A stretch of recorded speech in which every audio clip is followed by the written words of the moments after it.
ilmu perkembangan gerak ya, mata kuliah ilmu perkembangan gerak, terus kemudian di neuroscience nanti akan dibahas lebih lanjut. Tapi setidaknya kalian tahu dulu gitu ya.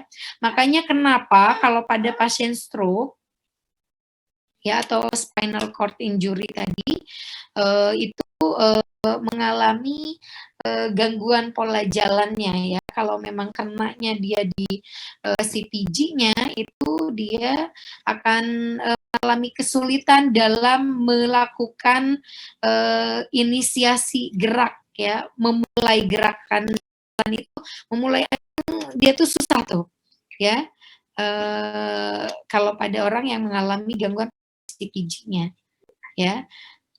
Jadi itu yang dinamakan CPG ya, bertanggung jawab mengontrol instruksi motorik untuk gerakan ritmis. Ya, itu fungsi dari CPG. Ya. Selain itu fungsinya untuk apa lagi CPG?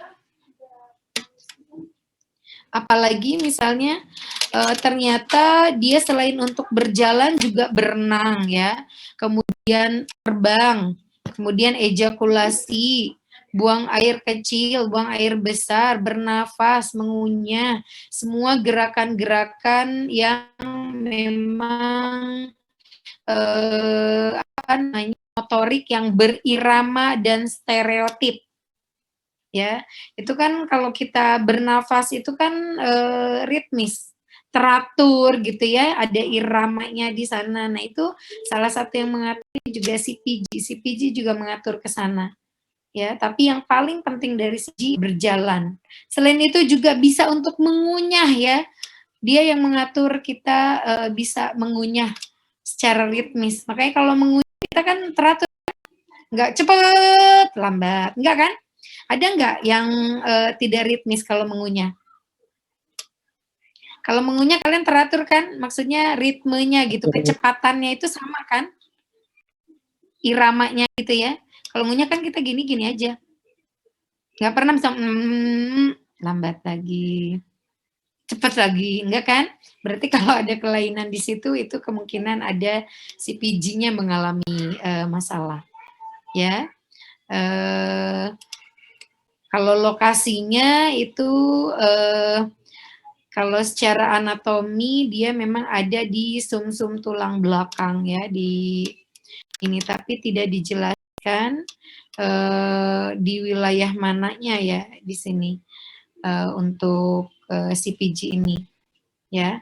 Dan ini memang masih apa namanya berkembang terus penelitiannya ya untuk CPG ini. Oke, kemudian tadi poin penting juga untuk di sini adalah arteri-arterinya ya, pembuluh darahnya yang mensuplai. Tadi ada apa saja pembuluh darah yang mensuplai spinal cord? Siapa yang bisa jawab?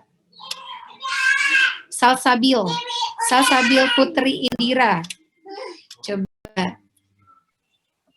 Bisa menjawab arterinya ada apa saja, Neng? Ya. Ada arteri kolum vertebral, terus ada arteri spinalis anterior, ada arteri spinalis posterior, sama arteri vertebralis, sakral lateral, sama sakralis tengah. Oke, ya betul sekali. Nah, arteri-arteri ini sangat penting ya untuk apa namanya perkembangan dari si spinal cord-nya ya. Jadi kalau misalnya supply-nya tidak cukup dari arteri-arteri tersebut, maka nanti akan terjadi gangguan, bisa menyebabkan spinal cord injury gitu ya. Kurangnya suplai oksigen atau darah ke sana ya. Terus kemudian tadi kalau berbicara, nah ini hernia nukleus pulposus temennya tadi bilang, ini bicaranya berarti kita ke arah kalau hernia nukleus pulposus sebetulnya tidak secara langsung ke ini ya, spinal cord ya. Nah, dia kenanya itu ada di diskus intervertebralisnya, ya. Kalau hernia nucleus pulposus. Ya, jadi ini bahasannya sudah cukup melebar saya rasa. Ya, kalau kecuali memang dia kenanya sampai menekan pada spinal cord-nya. Ya, karena tidak semua hernia nucleus pulposus itu mengakibatkan gangguan pada spinal cord. Ya. Oke, tahu hernia nucleus pulposus? Letaknya ada di mana sih kalau nucleus pulposus? Nucleus pulposus letaknya di mana? Sementara spinal cord adanya di mana? Keluarnya di mana?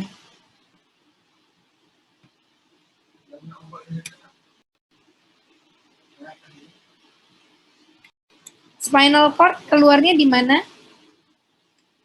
Ada yang tahu? Halo. Medula spinalis keluarnya di mana?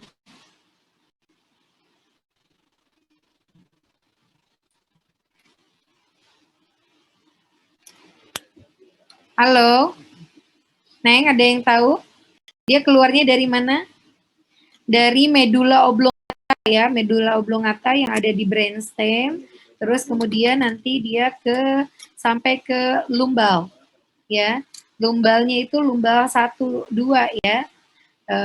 Jadi memang perkembangan dari medula spinalis ini tidak sejalan dengan perkembangan dari tulang vertebra, ya. Jadi si tulang vertebra itu berkembang terus, sementara medula spinalis itu berhenti, ya, lebih, ya, sehingga memang makanya dia lebih pendek. Letaknya itu hanya sampai di lumbal 1 dan 2, tidak sampai ke bawah, ya, letaknya. Ya, jadi hanya sampai L1, L2. Ya. Perkembangan sumsum tulang sampai usia berapa sih?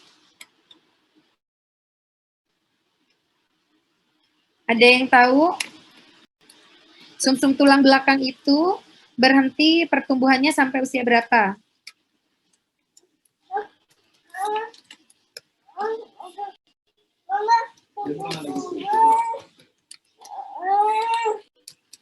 Siapa yang tahu?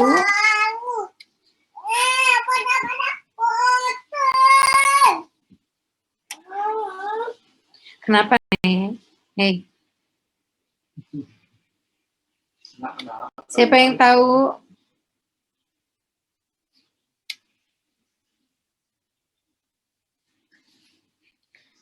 Sampai usia berapa? Ada yang tahu? Kelompoknya coba. Karena tadi nggak ada pertanyaan dari temannya, saya tanya.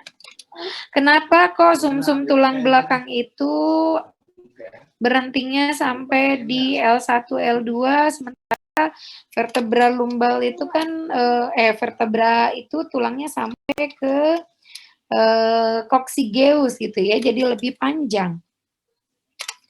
Kenapa? Ada apa di situ? Ayo, anatominya. Halo semuanya, masih ada orang nggak sih? Saya minta Rifa, coba Rifa jawab.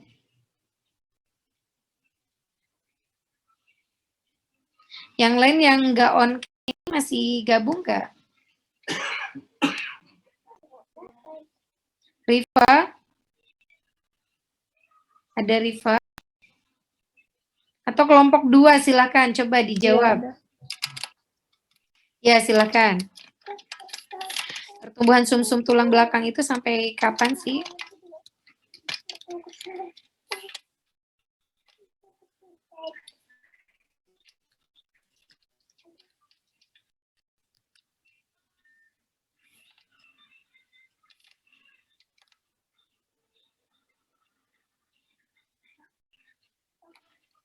Halo.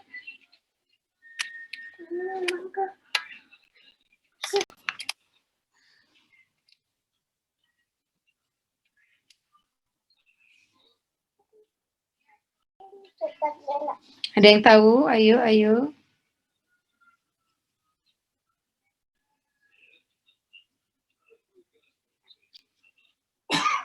Sumsum tulang, ayo. Pada usia berapa?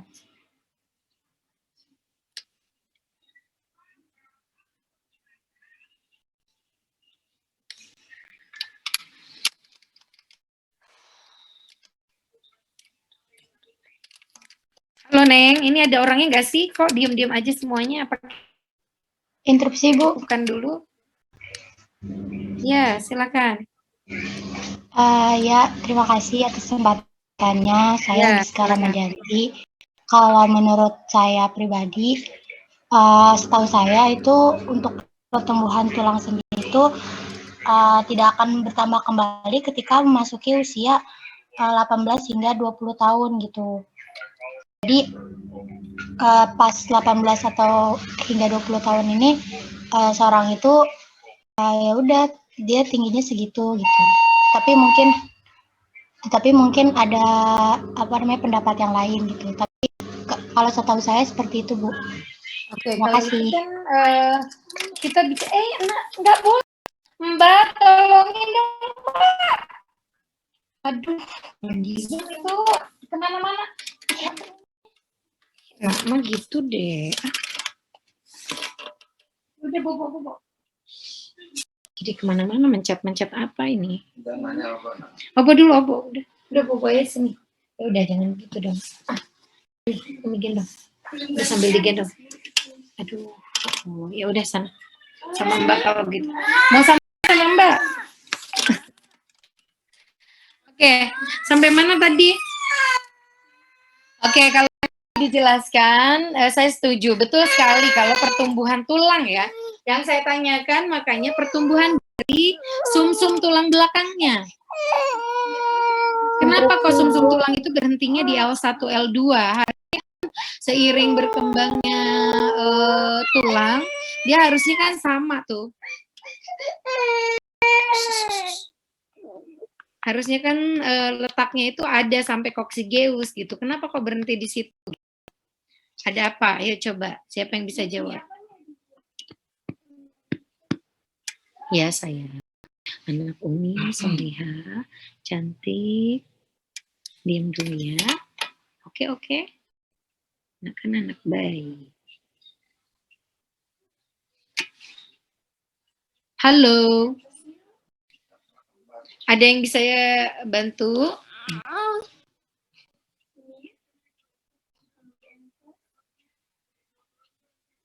Aduh.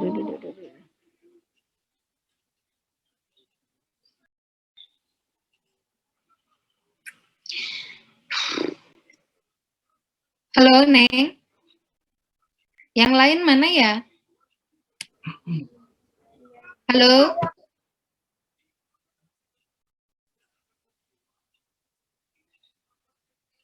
Nggak ada yang bisa jawab.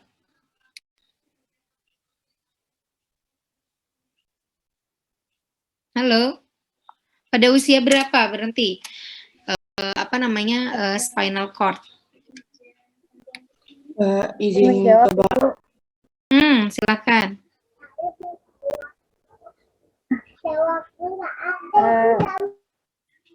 Ya Ibu, menurut saya usia 50 tahun ke atas Bu, atau di masa lansia. Ya. Kalau kayak gitu harusnya berarti hebat. Leler-leler nanti. Orang tulangnya berhentinya di usia 4, kok tiba-tiba itunya usia 50 ya, nanti kemana-mana bleber dong spinal cord-nya. Kan dia letaknya ada di dalam tulang kita, ya. Foramen magnum itu. Foramen intervertebralis di situ. Ya, jadi kurang tepat itu tadi siapa yang jawab. Tapi nggak apa-apa, saya apresiasi, terima kasih sudah menjawab. Oke, yang lain coba, ayo harus tahu. Izin menjawab. Ya, silakan. Mailin dulu dah. Apa? Mailin dulu Ibu, nggak apa-apa. Ya, mangga silakan.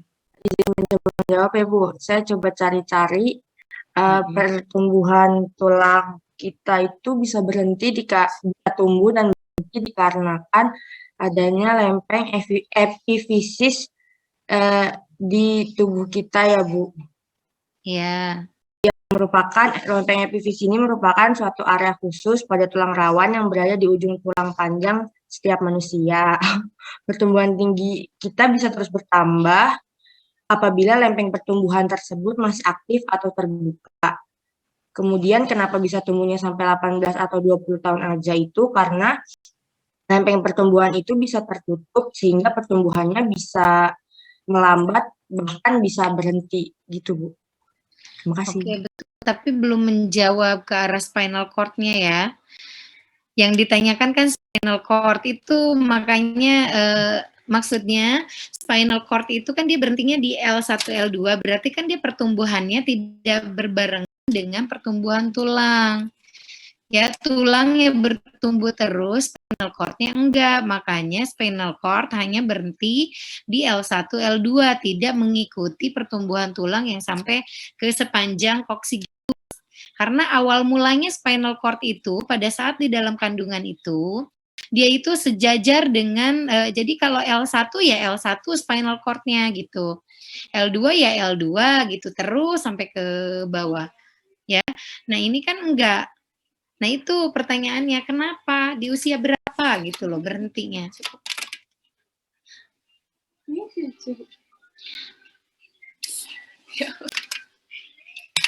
Siapa lagi bisa jawab? Ayo, belajar lebih aktif. Ayo, siapa yang bisa jawab? Di usia berapa? Drops Ibu, izin mencoba menjawab. Menurut saya berhenti pada usia 5 tahun ke bawah. Dapat dari mana? Tadi nyari-nyari di Google, Bu. 5 tahun ke bawah. 5 tahun ke bawah tuh usia berapa?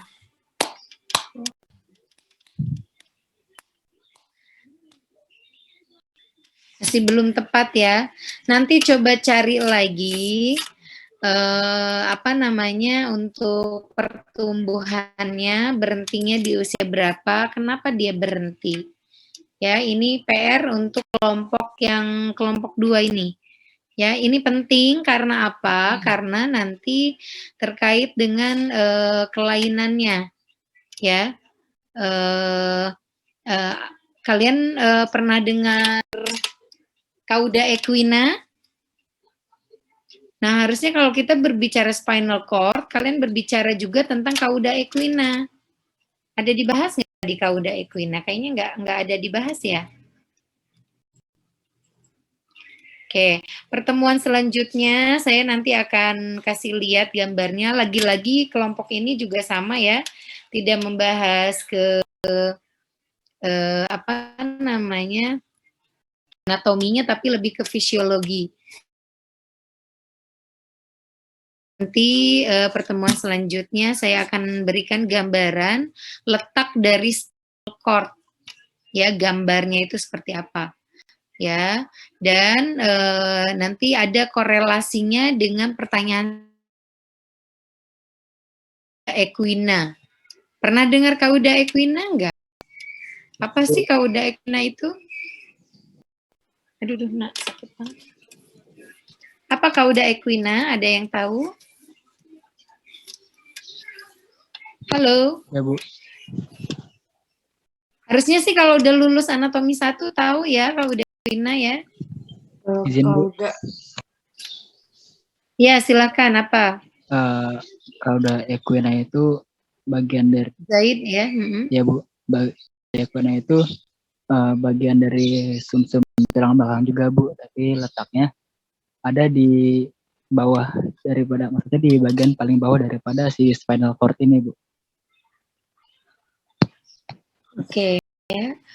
Jadi dia sekumpulan akar saraf ya di bagian bawah, bagian akhir dari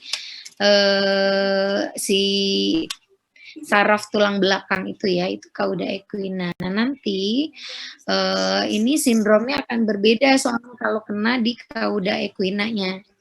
Ya, ada namanya sindrom cauda equina atau cauda equina syndrome.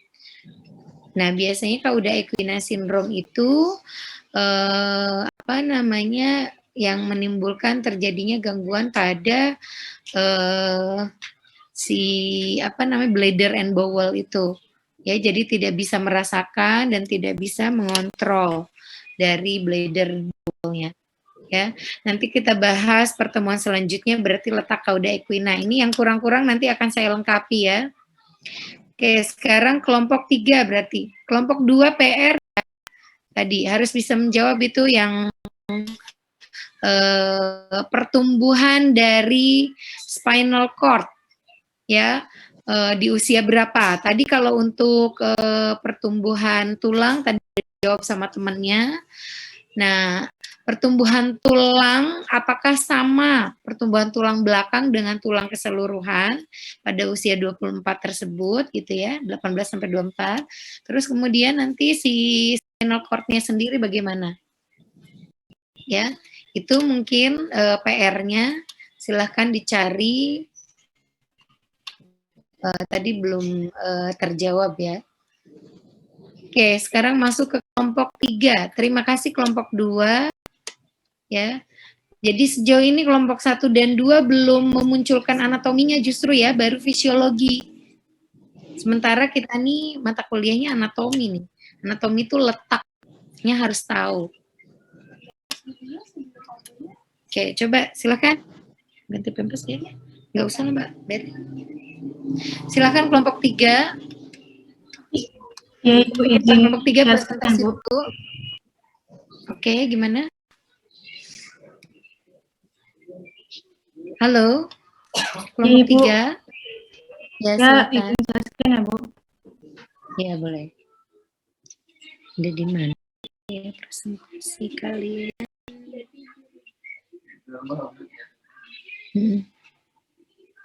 Tidur dan nanti aja diganti. Ya, gimana Neng? Kelompok 3. Linknya kok nggak ada sih, link materinya kalian kok hilang ya?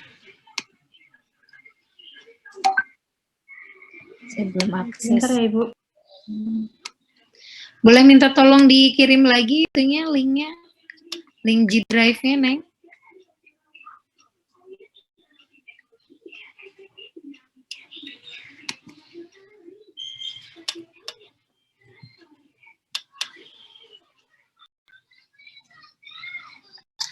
Halo. Aduh. Kelompok 3 ada? Iya, Ibu. Ya.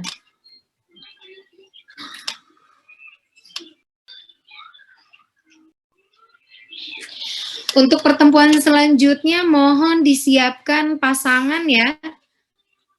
Di rumahnya ada orang nggak? Ada. Kalian nih ada yang tinggal di dekat kampus nggak? Sudah sempet kuliah di kampus nggak offline? Sudah, Bu. Oh sudah ya, kapan? Berapa minggu lalu ya? 3 minggu kalau nggak salah, Bu. Tapi mata pelajaran sumber fisis. Oh gitu. Udah di rapid belum? Udah, Bu. Menjawab sudah, Bu. Kalau sekiranya hari Kamis besok ada waktu nggak? Waktu kosong? Untuk praktek. Soalnya kalau cervical sama satu lagi materi saya apa sih? Oh itu ya visceral ya, itu kan harus dipraktekin palpasi. Palpasi nanti sulit kalau misalnya nggak langsung ketemu. Kira-kira memungkinkan nggak kalau hari Kamis ke kampus? Ada mata kuliah lain nggak? Izin jawab, Halo? Bu. Ya? Untuk hari Kamis kita lama, Bu. Apakah dan juga Apa? Halo? Kurang jelas? Tommy? Mana Tommy? ya, Bu, interupsi, Bu. Apakah suara saya terdengar? Ya. Nah, sebelum maaf ya, Bu, karena on cam, karena off cam, karena kendala jaringan, Bu. Ini, Bu, saya lihat di kalender pada hari Kamis tanggal merah, Bu. Pada tanggal merah itu diizinkan untuk ke kampus juga, Bu. Kamis ya, bukan Jumat ya? Tanggal Iya, merah. Ibu. Oh, Kamis. Enggak, kalau Kamis libur. Saya pikir liburnya itu hari Jumat. Berarti kalau hari Jumat bisa? Ada waktu enggak? Hari Jumat, halo? Si pen yang lain gimana hari Jumat? Kalau praktek memungkinkan nggak kita ke kampus? Halo, Neng. Aduh, ya Allah, saya capek juga bicara sendiri kalau gitu. Halo. Iya, Ibu. Izin kembali, Bu.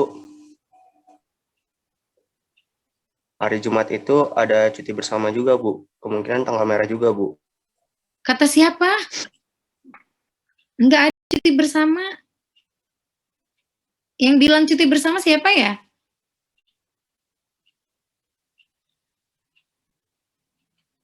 Kamu informasi dari mana? Saya aja yang pegawainya dosen nggak ada pemberitahuan, kok kamu udah lebih tahu dari mana infonya? Izin menjawab, Bu. Ada kalender. Kalender? Kalender mana? Iya, Bu. Di sini dituliskan pada tanggal 12 hari Jumat itu ada sama, Bu. Enggak, kalender mana itu? Itu kalendernya kalender apa? Saya pakai izin menjawab, Bu. Saya pakai kalender HP, Bu. Kalender HP dapat dari mana? Masa cuti bersama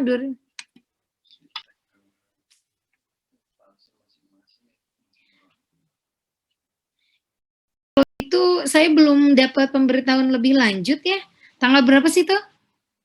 Coba saya cek cuti bersama tanggal berapa? Izin menjawab, Bu. Tanggal 12. 12 Maret. Iya, Ibu. Cuti bersama tanggal 12 Maret. Dihapuskan, batal. Sudah ada ininya, informasinya. Cuti bersama Isra Mi'raj 12 Maret. Nggak ada cuti bersama, udah dihapuskan ya. Ini resmi dari pemerintah nih. Jadi kita hari Jumat ya. Hari Jumat si pen yang lain gimana? Izin menjawab, Bu. Untuk Ya. perkenalkan, nama saya Irsyad Hanafi. Ya, Irsyad silakan. Untuk hari Jumat ada mata kuliah neuroscience, Bu. Oke, paginya? Untuk paginya kosong, Bu. Oke, silakan kita pagi praktek ya. Soalnya kalau nggak praktek nanti kalian ujian praktek saya nggak mau tahu, harus bisa. Karena anatomi 2 itu harus palpasi. Kalau nggak palpasi, ya nggak mungkin. Ini kan dasar kalian ini, makanya disebutnya anatomi 2 itu anatomi terapan, anatominya fisioterapi gitu. Jadi nanti bagaimana cara palpasi prosesus spinosus C1 sampai dengan C7 gitu ya. Terus, palpasi ototnya, terus kemudian arterinya di sana. Sudah pernah belum di anatomi 1? Palpasi langsung ke orang. Izin jawab, Bu. Belum Ya. pernah, baru otot beberapa saja, Bu. Nah, itu dia makanya ya. Nanti kita belajar ya. Hari Jumat berarti kita palpasi ya. Oke, kita cukupkan dulu untuk tadi pembahasan itu ya. Jadi hari Jumat sudah pada di tes rapid belum semuanya? Izin menjawab, Ibu. Ada sebagian yang Oke, silakan yang sudah di rapid test, silakan hari Jumat datang. Berapa orang itu?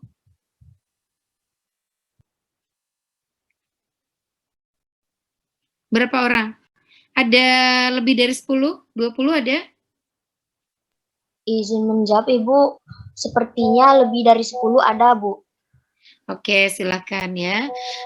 Kuotanya memang nanti saat praktek tuh sekitar sampai 20 orang ya. Jadi 20 orang deh. Jadi berpasangan berarti kan ada 10 pasang.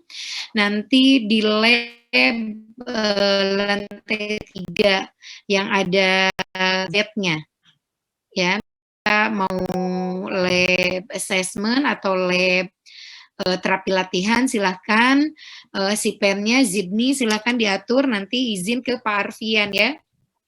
Kita jam 8 sampai dengan jam 12 bahas tentang servikal. Jika memang sempat tentang ini juga kita bahas ya.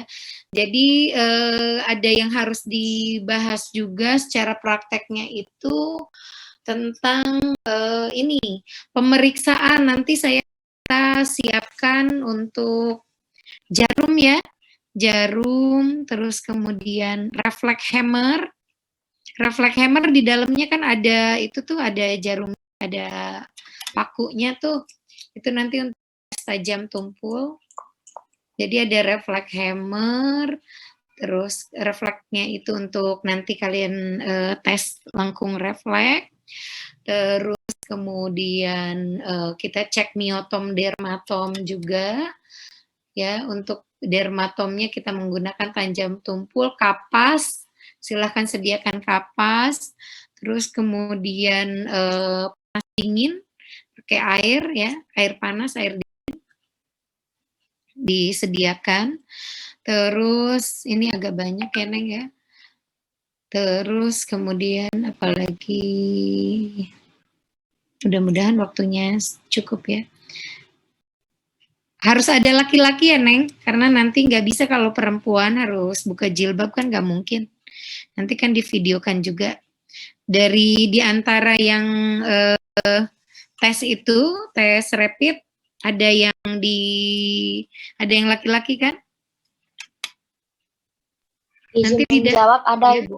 Oke, silakan didata nanti ya. Iya Ibu. Oke, nanti kita sistemnya 2 ini ya. Pakai Zoom juga ya, pakai live juga. Jadi nanti yang di rumah bisa mengakses melalui Zoom. Ya, untuk yang di kampus kita praktek secara langsung. Nanti testimoninya silahkan tanyakan sama temannya yang di kampus. Ya, harusnya sih semua terpapar secara langsung. Yang jelas saya nggak mau tahu nanti saat ujian tuh wajib bisa ya. Terakhir tes tanggal berapa kemarin? Tes rapidnya? Tanggal berapa Zidni? Tes rapid kemarin kalian? Sebentar Bu, lihat dulu.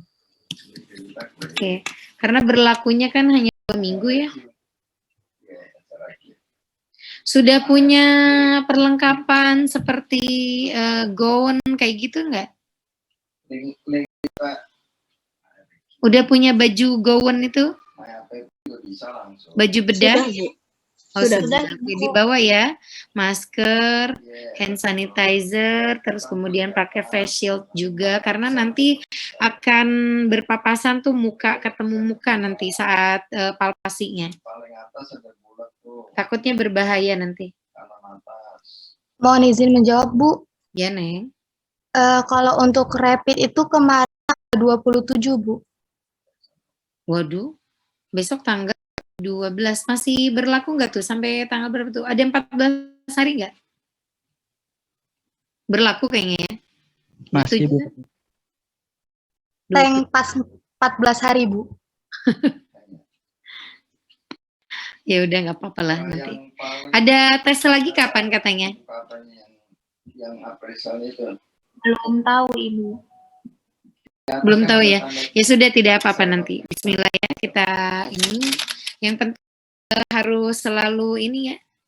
Harus protokol. Protokol COVID-nya kita perketat. Oke, silakan untuk kelompok 3 untuk mempresentasikan hasil. Baik, terima kasih Ibu. Luar biasa banyak ini. Sebelumnya, Assalamualaikum warahmatullahi wabarakatuh. Waalaikumsalam. Kami dari kelompok 3 yang mempresentasikan hasil kinerja kelompok kami yang bertema saraf kranial. Ya, itu kan ada sampel perisal tuh. Klik. Bisa di next, teman-teman. Sampel perisal klik. Klik lagi, Bu. Pertama ada bulat-bulat yang ada tanda panahnya tuh atas. Yang pertama, nervus olfactorius. Saraf kranial pertama merupakan sel reseptor utama untuk indera penciuman. Saraf ini memonitor asupan bau atau wangi-wangian yang dibawa udara ke dalam sistem pernafasan manusia dan sangat menentukan rasa aroma dari makanan dan minuman. Selanjutnya, letak olfaktorius. Olfaktorius terdapat di antara rongga hidung, yaitu konka superior, septum bagian superior, konka media bagian superior, dan di atas lempeng cribriformis. Olfaktorius merupakan epitel kolumnar berlapis semu yang berwarna kecoklatan. Warna ini disebabkan dari pigmen granul coklat pada sitoplasma kompleks Golgi. Fungsi nervus olfaktorius. Sebagai reseptor, olfaktorius merespon terhadap rangsangan kimia yang berkonsentrasi rendah dan dengan selektivitas yang baik daripada ujung saraf trigeminal dan bertanggung jawab membedakan zat-zat odor yang lainnya. Klasifikasi gangguan fungsi olfaktorius. Yang pertama ada gangguan kuantitatif. Gangguan ini selalu disebabkan oleh kerusakan perifer nervus olfaktorius yang meliputi villi olfaktoria atau karena kerusakan pusat dari neuro kedua dari bulbus olfaktorius dan atau traktusnya. Gangguan kuantitatif ini dibagi menjadi dua, yaitu yang pertama anosmia, hilangnya kemampuan untuk mendeteksi dan mengidentifikasi suatu bau. Anosmia dapat timbul akibat trauma di daerah frontal atau oksipital. Selain itu, anosmia dapat juga terjadi setelah infeksi oleh virus, tumor seperti osteoma atau meningioma, dan akibat proses degenerasi pada orang tua. Yang kedua, ada hiposmia, hilangnya sebagian kemampuan untuk mendeteksi dan mengidentifikasi suatu bau. Dapat disebabkan oleh obstruksi hidung, seperti pada rinitis alergi, rinitis vasomotor, rinitis atopi, hipertrofi konka, deviasi septum, polip, tumor. Dapat juga terjadi pada beberapa penyakit sistemis, misalnya diabetes, gagal ginjal, dan gagal hati, serta pada pemakaian obat seperti antihistamis, dekongesta, antibiotika, antimetabolit, antiperadangan, dan antitiroid. Selanjutnya ada gangguan kualitatif. Gangguan ini disebabkan karena terjadinya disfungsi pada pusat. Biasanya disebabkan oleh epilepsi lobus temporal. Gangguan kualitatif biasanya dikenal dengan disosmia atau parosmia. Yang pertama, disosmia atau parosmia, merasakan adanya sensasi atau bau saat ada rangsangan bau, tetapi kualitas bau yang diterima tidak sesuai dengan stimulus. Gangguan ini disebabkan terutama oleh 16 trauma. Selanjutnya ada halusinasi dan delusi penciuman. Penyebab timbulnya adalah terjadi gangguan pada lobus temporal atau terkena gangguan psikiatrik. Pantosmia merupakan gangguan penghidu yang sering terjadi. Pantosmia merupakan suatu gangguan penghidu di mana terdapat sensasi bau walaupun tidak diberi rangsangan bau. Selanjutnya, persarafan hidung. Saraf motorik oleh cabang enfasialis yang mensarafi otot-otot hidung bagian luar, saraf sensorik bagian depan dan atas rongga hidung mendapat persyarafan sensorik dari ethmoidalis anterior merupakan cabang dari nasosaliaris yang berasal dari N. olfactorius atau nervus pertama. Rongga hidung lainnya sebagai besar mendapat persyarafan sensorik dari N. maxilla melalui ganglion sphenopalatine. Nervus olfactorius atau penciuman turun melalui lamina cribosa dari permukaan bawah bulbus olfactorius dan kemudian berakhir pada sel-sel reseptor penghidup pada mukosa olfaktorius di daerah sepertiga atas hidung. Selanjutnya,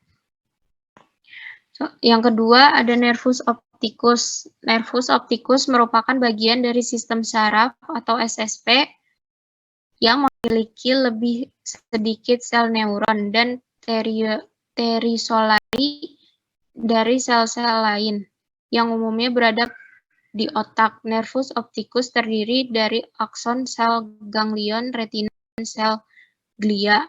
Nervus opticus membentuk dari retina melewati foramen, sclera posterior sehingga ganglion geniculatum lateral di talamus.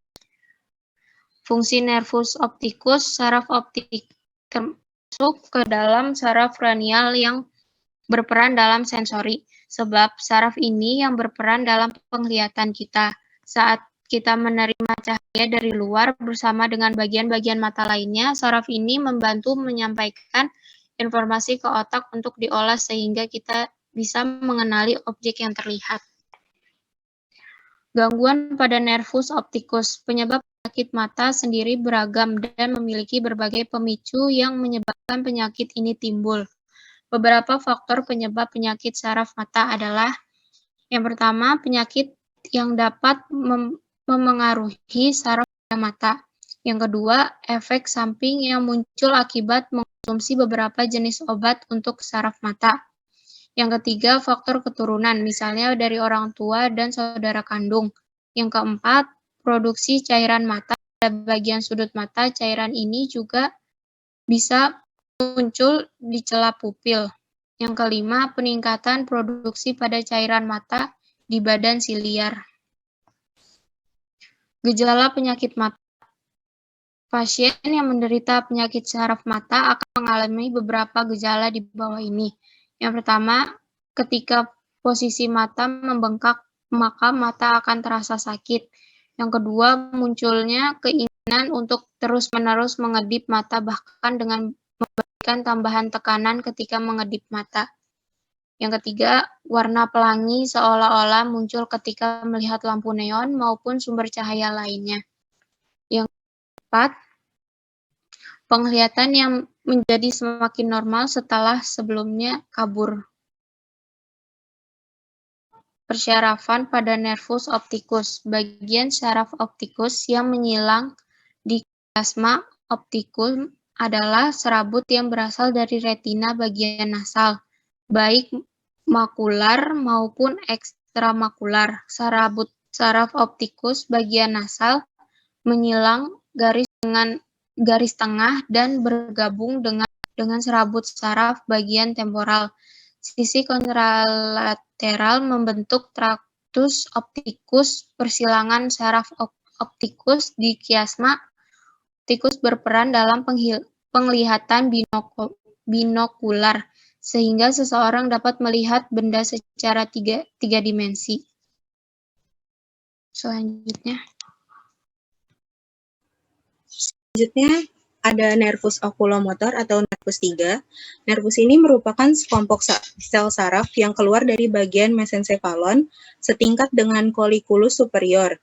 Nervus 3 ini terletak di substantia grisea periaqueductus mesencephali pada bagian ventral dari aqueductus cerebri. sebelah rostral dari nukleus saraf abdusen atau nervus 6, dan bagian inferolateralnya bersebelahan dengan vesikulus longitudinalis lateralis. Selanjutnya, fungsi saraf okulomotor yang pertama itu membentuk penglihatan yang jelas, stabil, dan binokular. Fungsi tersebut dapat dicapai dengan keselarasan koordinasi otot penggerak bola mata, pengaturan jumlah cahaya yang masuk melalui pupil, pengaturan jumlah cahaya yang masuk dan kemampuan akomodasi oleh otot siliaris. Hampir seluruh otot penggerak bola mata dipersarafi oleh subnukleus saraf okulomotor bagian somatomotorik, terkecuali otot oblikus superior dan rectus lateralis. Persarafan saraf okulomotor. Subnukleus medialis nervus 3 mempersarafi otot rectus superior sisi kontralateral, sedangkan subnukleus lateralis nervus 3 mempersarafi otot rectus medialis, rectus inferior, dan oblikus inferior bagian ipsilateral. Seluruh nukleus dari nervus 3 berpasangan di kanan dan kiri dalam batang otak, terkecuali sebuah nukleus bagian sentral, sebelah anterior dari nukleus Endinger-Westphal. Nukleus ini dikenal sebagai nukleus sentral, berfungsi untuk mempersarafi otot levator palpebra superior di kedua sisi. Lalu selanjutnya ada nervus 4 atau nervus troclearis. Saraf troclearis merupakan serabut saraf kranial berdiameter terkecil dengan jumlah serabut saraf paling sedikit dibandingkan dengan saraf kranial lainnya. Meskipun jumlah saraf troclearis paling sedikit, namun akson dari saraf kranial ini merupakan serabut terpanjang di regio intrakranial, sepanjang 75 mm. Nukleus saraf troclearis terletak di dalam substansia grisea dorsal dari otak tengah, berdampingan dengan nukleus saraf okulomotor. Vesikulus nervus troclearis sangat pendek, mengandung 2000 serat saraf. Nervus troclearis merupakan satu-satunya saraf kranial yang keluar dari batang otak, sehingga rentan terganggu oleh trauma kepala. Kemudian melewati sinus cavernosus dari fissura orbitalis superior yang mempersarafi oblikus superior. Saraf troclearis bersifat motorik dan berfungsi sebagai gerakan mata ke bawah dan ke dalam. Selanjutnya, manifestasi klinis atau kelainan medis dari saraf troclearis. Itu pasien dengan kelainan saraf troclearis sering mengeluhkan pandangan ganda atau diplopia. Ketika salah satu sisi saraf troclearis mengalami gangguan, maka otot oblikus superior akan kehilangan fungsinya.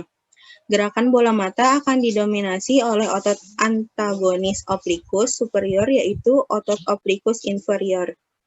Palsi atau kelumpuhan pada nervus troclearis merupakan salah satu penyebab strabismus yang kerap dijumpai pada anak-anak dan dewasa.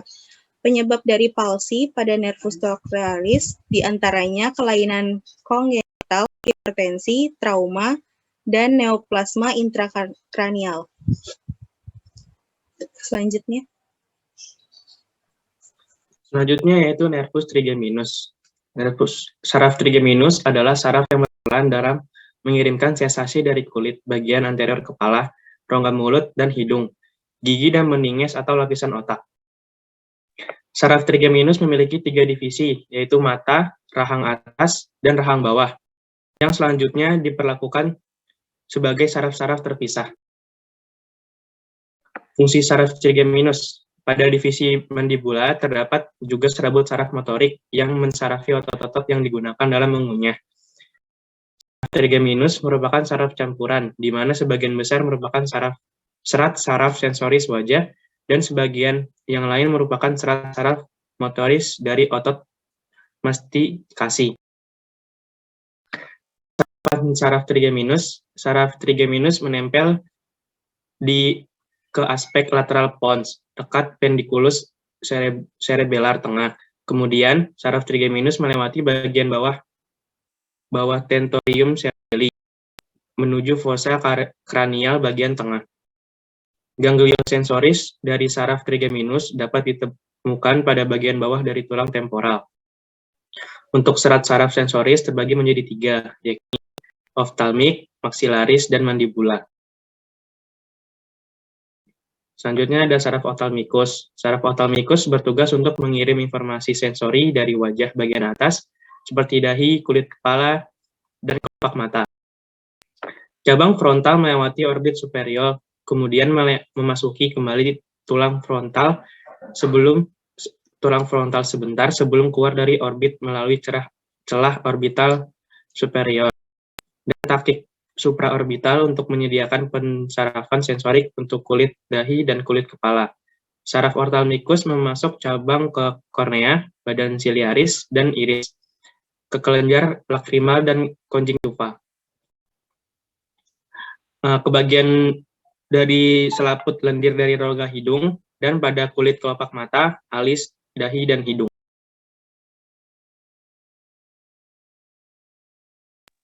Selanjutnya ada saraf maksila.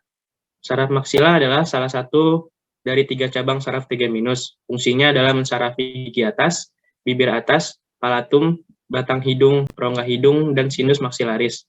Saraf ini bermula di pertengahan ganglion terminal dan keluar dari tengkorak lewat foramen rotundum.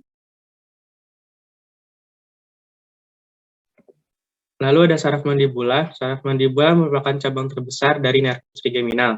Saraf ini berjalan dari kepala keluar melalui foramen ovale dan menginervasi regio mandibula, faring, 2/3 anterior lidah, dan regio posterior kepala. Saraf mandibular berfungsi dalam hal sensorik serta motorik. Saraf ini berfungsi mengirim informasi dari telinga, bibir bawah, dan dagu. Saraf ini juga mengatur pergerakan otot rahang dan telinga. Selain itu, saraf mandibular pun mensarafi gigi-gigi rahang bawah.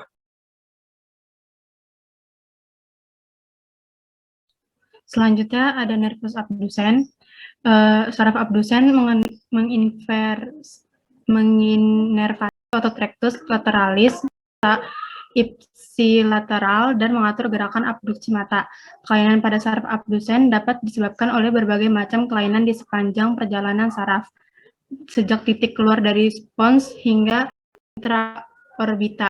Kelumpuhan nervus abdusen 6 menyebabkan paresis otot rectus lateral dan diplopia horizontal adalah jenis kelumpuhan saraf okular yang banyak didapatkan.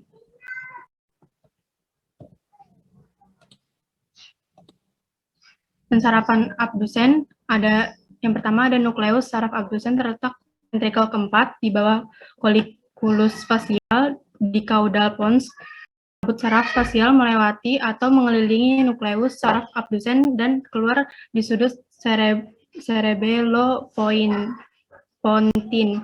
Fasciculus longitudinal terletak di medial ke nukleus saraf abdusen. Bagian fasikular saraf berjalan secara ventral melalui formasi retikular pontine paramedian dan saluran piramida dan meninggalkan batang otak di persimpangan pontomedulari. Saraf abdusen mengambil jalur ventrikal di sepanjang permukaan ventral pons dan diselangkan oleh arteri cerebral inferior anterior. Ini berlanjut di subarachnoid di sepanjang permukaan clivus, dikelilingi oleh plexus vena Batson untuk melubangi dura meter di bawah puncak bagian petrosa dari tulang temporal, kira-kira 2 cm di bawah proses posterior kuliner. Yang ketujuh ada nervus facialis. Nervus facialis adalah nervus cranialis ketujuh yang keluar dari batang otak di antara pons dan medula oblongata. Nervus ini berperan dalam hal mengontrol otot-otot mimik di wajah, membawa rasa kecap pada 2/3 anterior dari lidah dan cavum oris, dan memberi serat-serat saraf parasimpatis sekretomor untuk kelenjar ludah, lakrimal, nasal, dan kelenjar palana. Gangguan klinis pada nervus facialis bisa terjadi pada upper motor neuron dan lower motor neuron. Lesi pada nervus facialis sering dikenal dengan istilah facial palsy. Saraf facialis berasal dari sudut cerebellopontine bagian lateral dari persimpangan pontomedulari, memiliki dua akar saraf yang berdekatan, yakni motor rod lebih besar, lebih medial, dan saraf intermedius lebih kecil, lebih lateral. Disebut saraf intermedius karena ditemukan di antara dua saraf yang lebih besar. Fungsi nervus facialis itu yang pertama motoriknya, inervasi dari otot ekspresi wajah, bagian posterior abdomen digestif, otot styloid, dan stapedius. Yang sensorik itu sebagian kecil area konka pada auricula, sensasi pengecap pada ketiga anterior lidah.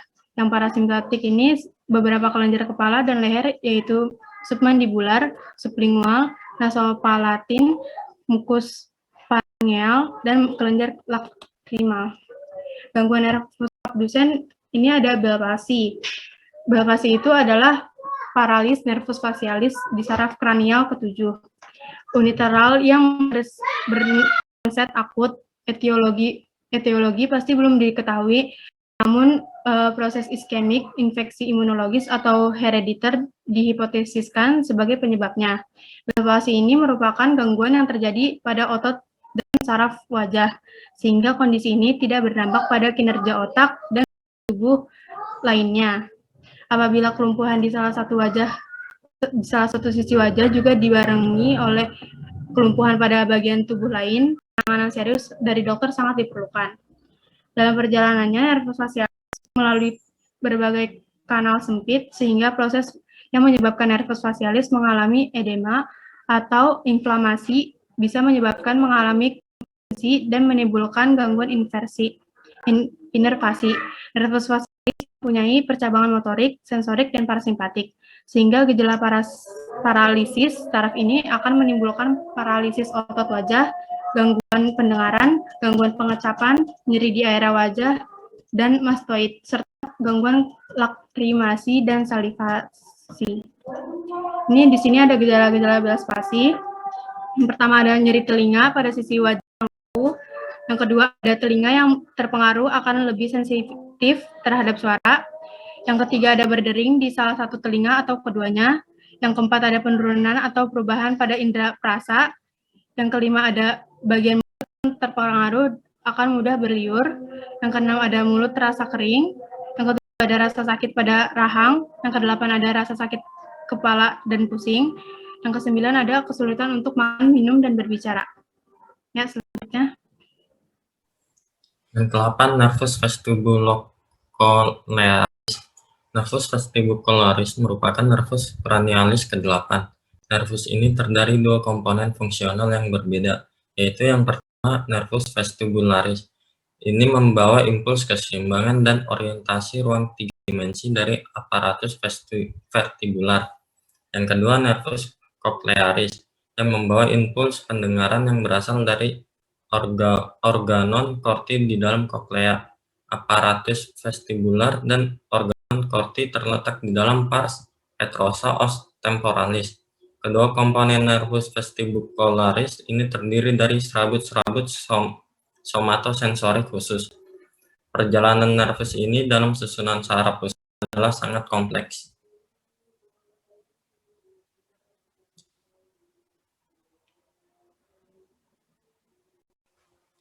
Letaknya, nervus vestibularis memasuki batang otak tepat di belakang nervus facialis pada suatu daerah berbentuk segitiga yang dibatasi oleh pons, flocculus, dan medulla oblongata. Keduanya kemudian terpisah dan mempunyai hubungan ke pusat yang berbeda. Nervus vestibularis dan cochlearis biasanya bersatu yang kemudian memasuki meatus acusticus internus di sebelah bawah akar motorik nervus facialis.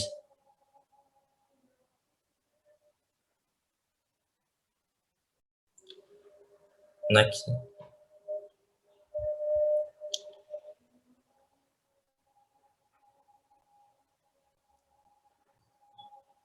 Nervus vestibularis intinya terdiri dari 4 bagian, yaitu medial, superior, inferior, dan lateral. Nukleus ini terletak di bagian dorsal antara pons dan medulla, sehingga menjadi bagian depan atau dinding dari ventrikel keempat. Pengetahuan mengenai nukleus vestibularis inferior masih sangat sedikit. Nukleus vestibularis lateral dan medial berperan dalam refleks labirintin statis, sedangkan nukleus vestibularis medial dan superior berperan dalam dinamis dan vestibular. Pada daerah fundus dari meatus acousticus internus, bagian ventribul dari nukleus vestibularis meluas untuk membentuk ganglion vestibuler, kemudian terbagi menjadi divisi dan superior dan inferior. Kedua divisi ini kemudian berhubungan dengan kanalis semicircularis. Persarapan nervus vestibularis. Nervus vestibularis ini intinya dari dua bagian, yaitu ventral dan dorsal. Letaknya di sebelah lateral pedunculus cerebrali inferior. Tonjolan inti koklearis pada dinding ventrikel 4 disebut acoustic tubercle. Serabut dari nervus koklearis akan berjalan ke koklea dan membentuk ganglion spillae koklea. Serabut berakhir pada sel-sel rambut organon corti di ductus cochlearis. Serabut dari nukleus vestibularis dan koklearis berjalan ke ventrolateral dan keluar dari batang otak pada daerah pontomedullary junction bersama nukleus ketujuh yang terletak di sebelah medialnya. Kemudian berjalan masuk ke ini aja enggak, yang penting-penting inti-intinya. Jadi jangan dibaca kayak gini. Ini kalau buat PowerPoint lain kali ya mungkin diambil inti-intinya saja. Jadi bukan memindahkan dari Word ke PPT. Kayak tadi yang teman-teman sebelumnya tuh kan PowerPoint ini bagus-bagus tuh. Inti-intinya saja. PowerPoint. Jadi memang kekuatan dari poinnya itu ya. Baik, Ibu. Yang penting-penting saja coba.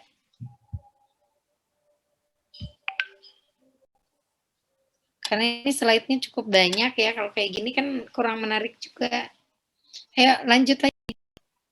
Jadi intinya vestibulocochlearis itu keluarnya di mana?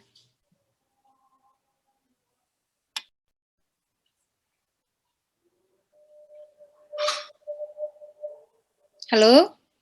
Iya, Bu. Ya.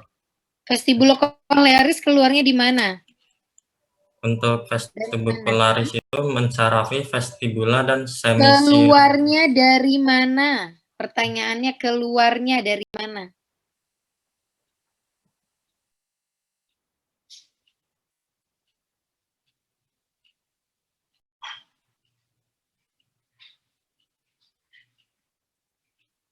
Berasal dari mana kalau nggak ngerti keluarnya?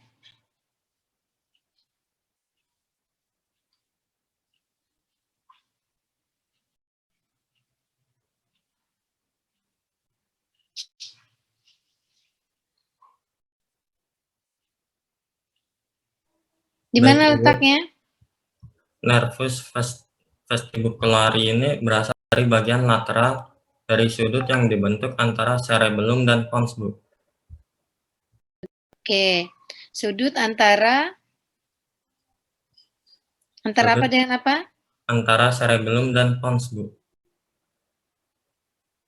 Antara cerebellum dengan pons, ya. Jadi lebih tepatnya adanya di mana? Di ganglion vestibularis ya. Jadi dia memang berasalnya dari ganglion vestibularis dan ganglion spiralis. Nah, kalau nanti yang ganglion vestibularis itu yang fungsinya untuk keseimbangan ya. Terus kemudian apalagi untuk keseimbangan, terus makula urtikuli dan sakuli ya yang ada di organ-organ vestibularis yang ada di telinga ya. Crista canalis lunaris ya, makula urtikuli dan sakuli. Kalau ganglion spiral itu nanti yang fungsinya untuk pendengaran dan organ korti. Ya, jadi kesimpulannya itu. Oke, lanjut lagi. Nervus selanjutnya apa?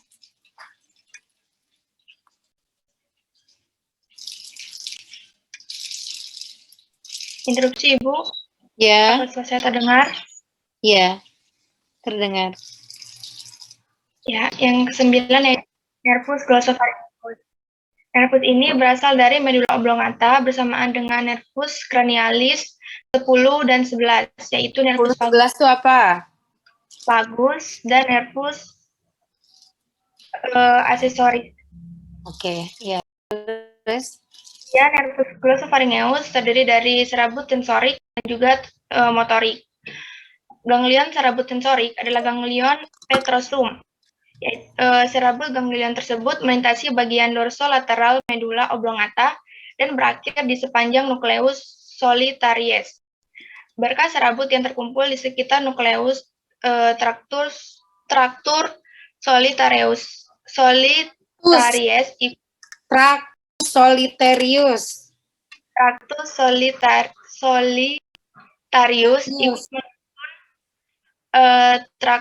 solitarius. Sebagian serabut-serabut tersebut menuju ke nukleus dorsalis vagi. Yang kedua yaitu serabut motorik. Lanjut.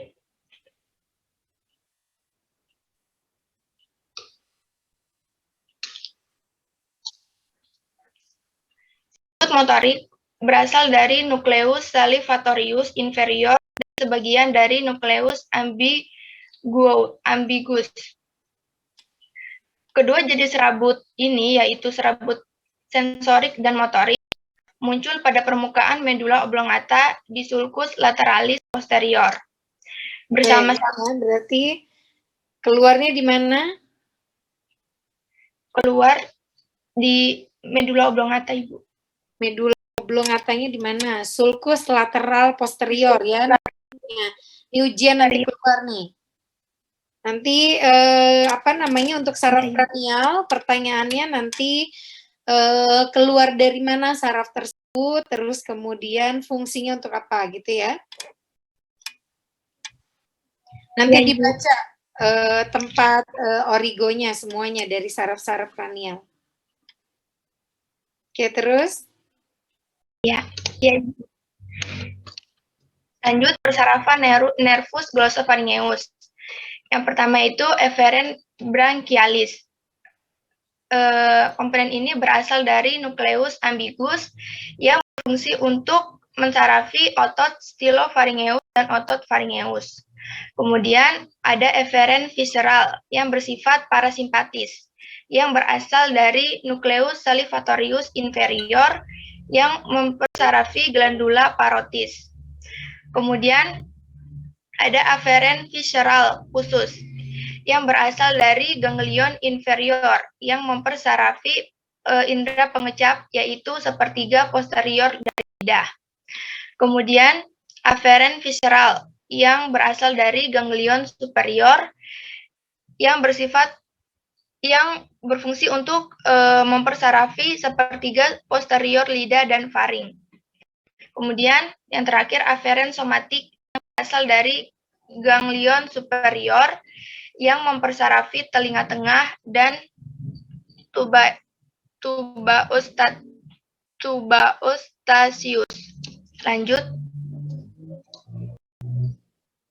Gangguan nervus glossopharyngeus itu yang pertama ada disfagia atau gangguan menelan. Kemudian yang kedua yaitu hipogeusia atau gangguan pengecapan dan ageusia yaitu berkurangnya nafsu makan. Lanjut. Kemudian gangguan yang ketiga itu perasaan protopatik di kawasan sensorik nervus glossopharyngeus. Lanjut.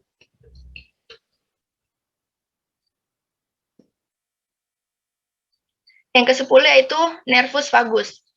Nervus vagus atau saraf vagus biasanya dalam bentuk tunggal. Nervus ini merupakan saraf terpanjang dari sistem saraf otonom dalam tubuh manusia dan terdiri dari saraf sensorik dan motorik. Serabut sensorik berasal dari neuron ganglion nodosa Sedangkan serabut motorik berasal dari neuron inti motorik dorsal vagus dan nukleus ambigus. Lanjut.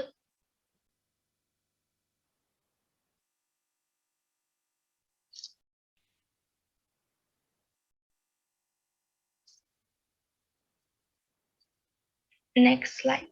Ya. Nervus vagus terbagi menjadi dua, yaitu saraf kiri dan saraf kanan. Saraf vagus kanan dan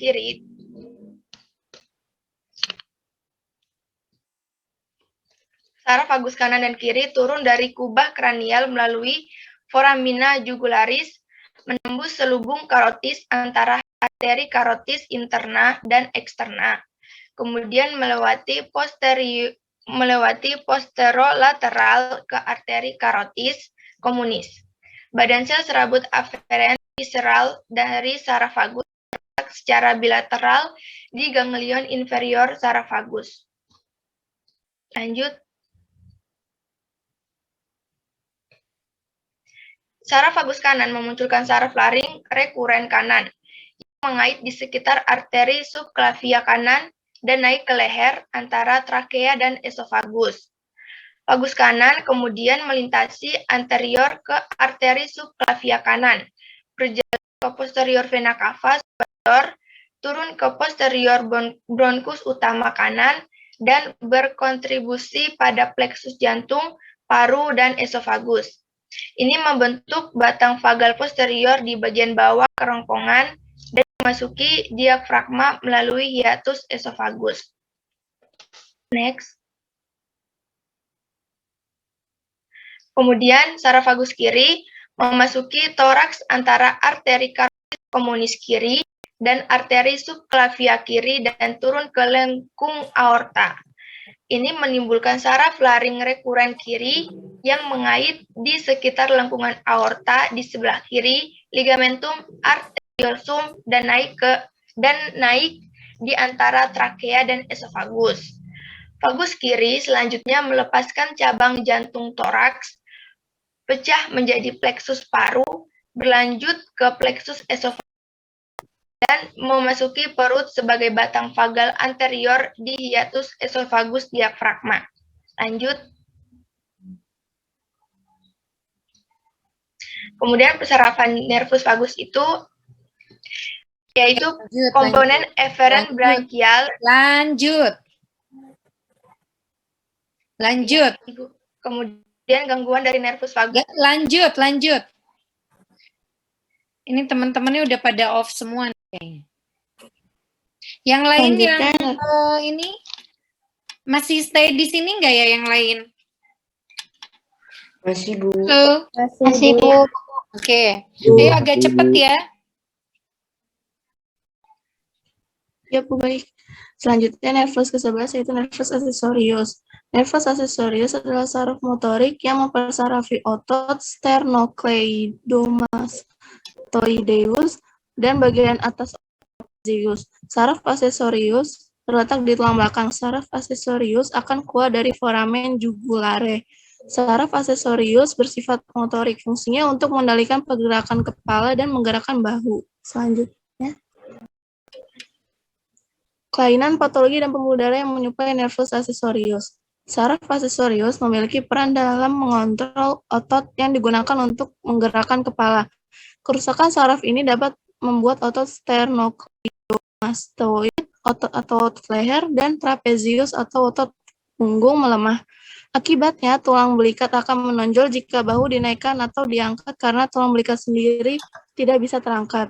Jika mengalami kelumpuhan saraf accessorius tulang belakang, sering menunjukkan tanda-tanda penyakit neuromotorik bawah seperti berkurangnya massa otot, fasikulasi, dan paralisis parsial pada otot sternocleidomastoid dan trapezius. Selanjutnya,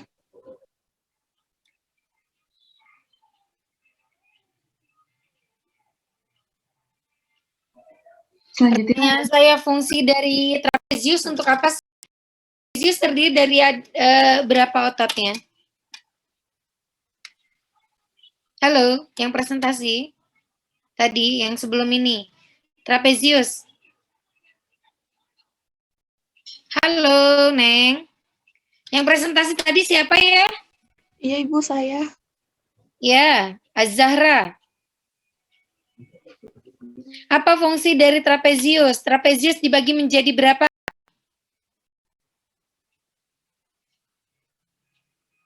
Kalian ada ini enggak, kalau kakak kelasnya dulu waktu saya masih jadi PJ mata kuliah tuh, ada hafalan ini, anatomi, untuk origoinsersio dan fungsi dari otot. Kalian ada enggak hafalan?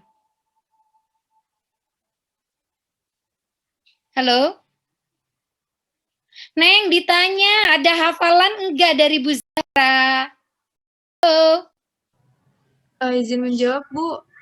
Waktu itu kita ada hafalan tentang nervus gitu, Bu. Untuk otot, origoinsersio dan fungsinya.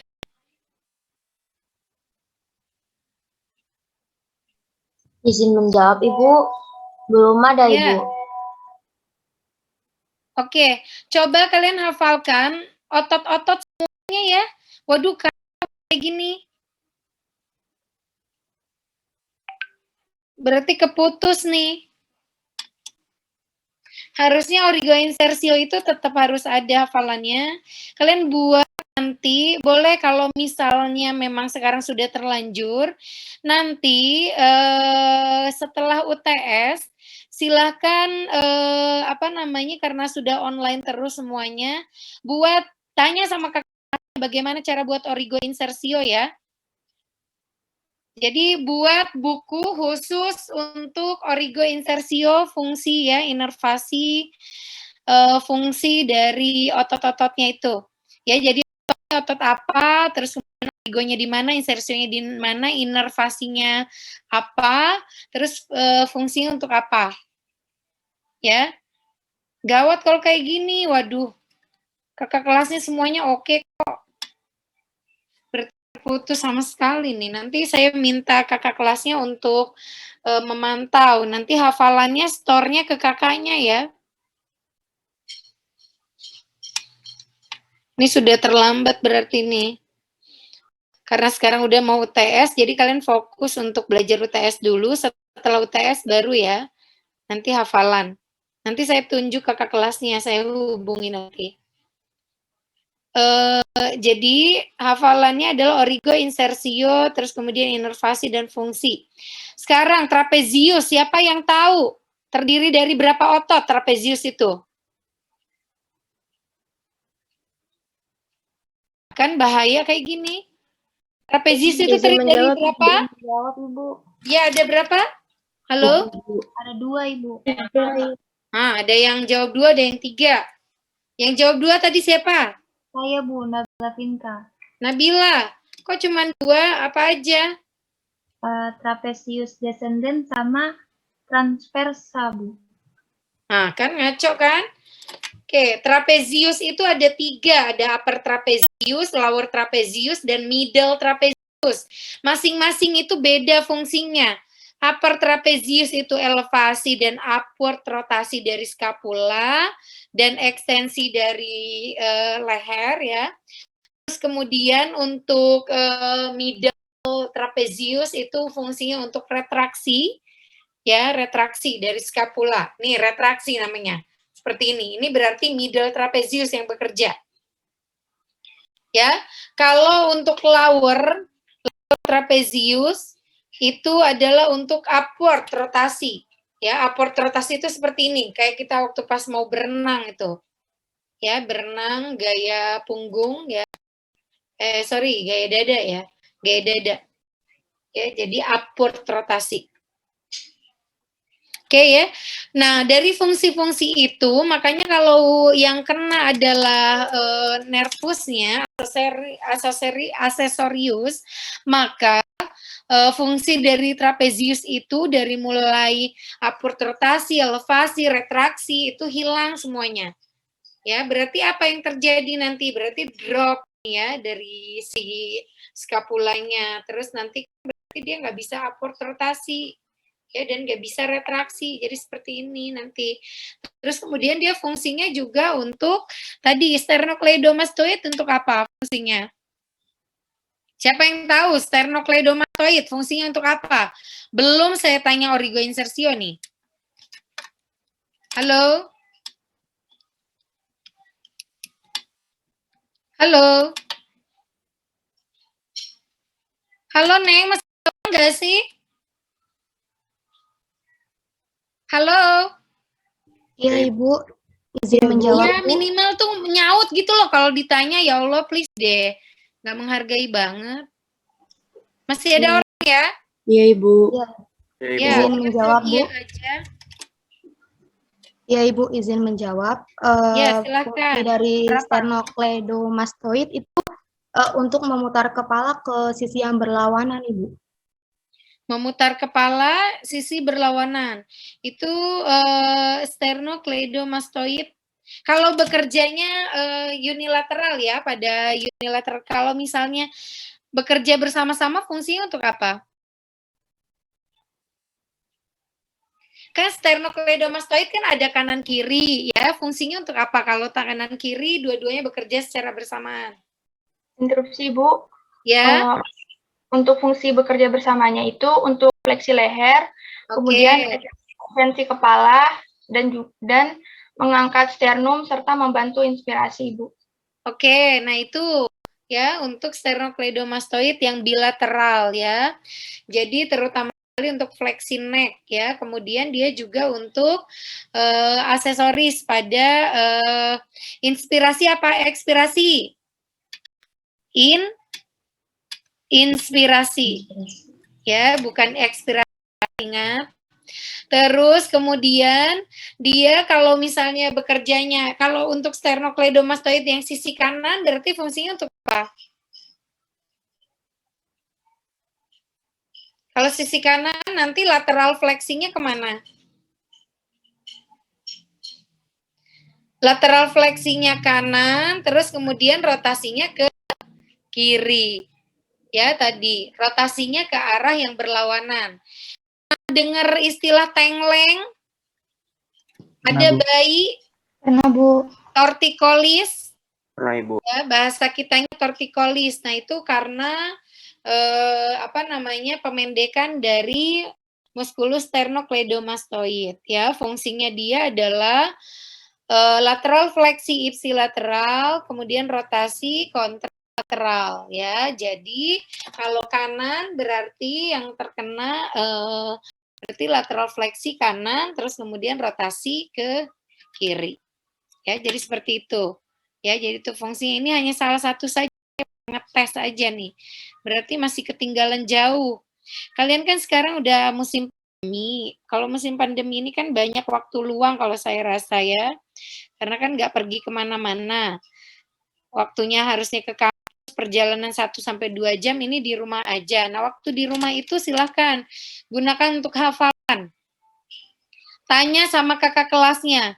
Silahkan hafalkan semua otot dari mulai ekstremitas atas, bawah, vertebre ya, origoinsersio, inervasi sama fungsinya. Ya, silahkan di-setor ke kakak kelasnya, nanti berpasangan dengan kakak kelasnya. Kalian kan punya kakak asuh. Silahkan pakai kakak asuhnya itu untuk anatomi. Nanti saya bilang ke kakak kelasnya juga. Ya. Jadi nanti storannya harus kelihatan. Pakai Zoom aja, pakai video, terus kemudian nanti harus kelihatan tampak samping ya. Jadi kelihatan kalian nyontek enggak gitu. Bukan tampak depan, kalau hafalan selalu tampak samping. Ya, nanti saya minta kakaknya untuk kalian store ke mereka ya. Oke, seperti itu. Jadi nanti ujiannya tolong disiapkan, akan keluar semua. Jadi yang mana nanti saya lihat yang akan keluar ya. Nanti saya kritisi ini untuk yang nervus facialis. Jadi saya kalau nggak salah baca, kayaknya kalian nulisnya nervus abducens ya untuk Bell's palsy ya. Coba deh, back ke yang nervus abducens deh. Bell's palsy, coba back. Siapa yang pegang kendali ini yang untuk share screen-nya? Ibu. Coba lihat. Iya, ada kesalahan. Palsi. Itu soalnya salah tuh. Bell's palsy. Terus. Masih jauh. Terus. Terus. Iya, Ibu. Terus. Ada kesalahan penulisan, Ibu. Nah, iya kan? Nah, itu bukan nervus abdusen, karena fatal akibatnya nanti. Bell's palsy itu kan nervus facialis ya, bukan nervus abdusen. Oke, nanti silahkan dibaca. Kita masuk lagi jam 13.30. 13.30 nanti saya tanya-tanya nih. Nervus ini keluarnya di mana, terus kemudian fungsinya untuk apa. Sebelum ditutup, saya mau kesimpulan dulu. Tadi kan kalian bicara tentang sensorik dan motorik. Ya, nervus apa saja yang masuk ke dalam nervus kranial sensorik? Yang sensorik saja. Nervus kranial keberapa? Halo? Baik, Ibu izin menjawab. Ya, silakan, Irsyad. Untuk yang sensorik itu nervus olfactorius, nervus opticus, dan vestibularis. Ya, betul. Kemudian untuk yang motorik? Untuk yang motorik, oculomotorius, trochlearis, abdusen, aksesoris, dan hipoglossus, Bu. Oke, betul. Yang mix? Untuk yang mix, trigeminalis, facialis, glossopharyngeus, dan nervus vagus, Bu. Oke ya, betul ya. Jadi itu juga harus diketahui ya, karena nanti tidak mungkin, impossible banget nervus olfactorius misalnya nanti mempersarapi otot-otot ya, optikus juga, kemudian vestibulocochlear ya, nggak mungkin otot. Dan fungsinya itu bukan ke arah gerakan, berarti ke arah sensorik ya, sensasi, entah itu penciuman, penglihatan gitu ya. Keseimbangan di sini ya. Oke, mungkin kita cukupkan dulu, sampai ketemu lagi di 13.30. Terima kasih untuk kelompok ini ya. Nanti pertanyaannya akan saya berikan setelah istirahat. Semua coba dibaca kembali ya untuk nervus-nervusnya. Kalau kalian mampu menjawab sekarang, berarti nanti UTS-nya insya Allah bisa semuanya. Ya, oke. Selamat beristirahat. Terima kasih atas perhatiannya. Boleh keluar Zoom dulu mungkin ya. Sayang kuotanya kalian.